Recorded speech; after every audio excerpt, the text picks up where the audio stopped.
Thursday after Whelan's, we had to drive about 6 hours down to Clonakilty, which is west of Cork. Cork is a great Irish city, and then Clonakilty is just this gorgeous countryside, a tiny little town in the hills, down by the sea. Really, really pretty. We were playing this bar called DeBarras, which is one of those pubs that's won the European Award for pub, years in a row. It's a place actually where Nell Bryden, the bass player from the Jimi Hendrix Experience, did a residency there the last 10 years of his life because he retired to Clonakilty. It's just beautiful. So we played there. It was really wonderful to see people come back out that had seen me play their solo before. It turns out this is my 5th time back there, in this tiny little town in Ireland. I mean, go figure, I've been there 5 times. And the 5th time I bring my band. So it does go to show you that things add up. If you just keep hitting it and keep hitting it and keep hitting it, they do build up.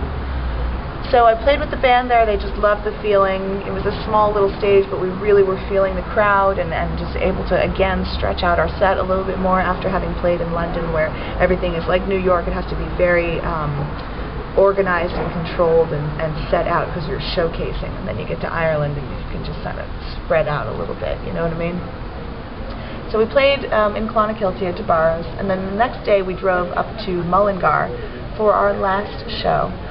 And our last show was at a place called The Stables in Mullingar, which is in the Midlands. And it's a great little venue. It's a place where Damien Rice played a lot. It's a really nice little room. It can be rock. It can accommodate acoustic music. And I like a room that can really meet the difference between those two, because too rock is just too grimy, and too acoustic is just too stuffy. You want somewhere in between where you can really just sort of get the soul in there, you know what I mean? So we played there. It was our last show, and I gotta say, it's just I was forcing myself during the show to feel as present as possible, because I'm looking at these guys, Gerald, Rob, and Tom, who are all such wonderful players, and they're also such wonderful guys.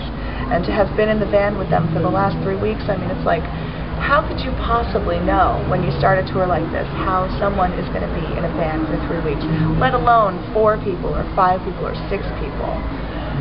And it was just incredible how well we all got along. Like, everybody is just thrilled to be here and has a great attitude. And I think it's good for everybody to see that something is happening here. We're working as hard as we can, and if nothing else, they can really see that my commitment is to work as hard as I can to get this out there. And so they know that I'll do whatever I can to take care of them, and I know they have my back. It's just an incredible feeling. So last show was sort of bittersweet. We had to kind of frame it like, well, it's the last show of the first leg of these tours that we're going to now continue to do together. And then Saturday has been our day off. We are getting dinner at a little pub over there and having our last toast to a wonderful summer tour together. We're going to head back tomorrow morning very early, and our flight is early in the morning. We land back in New York, and then 2 weeks from now, we're going to be in the studio recording some new material with a very exciting producer. It's going to be a secret to tell you, so you have to stay tuned in the Nell Experience. Or, I don't know what you want to do, but just keep checking in, because things are always changing, and I certainly know that it's just been a crazy ride. I've had such a good time.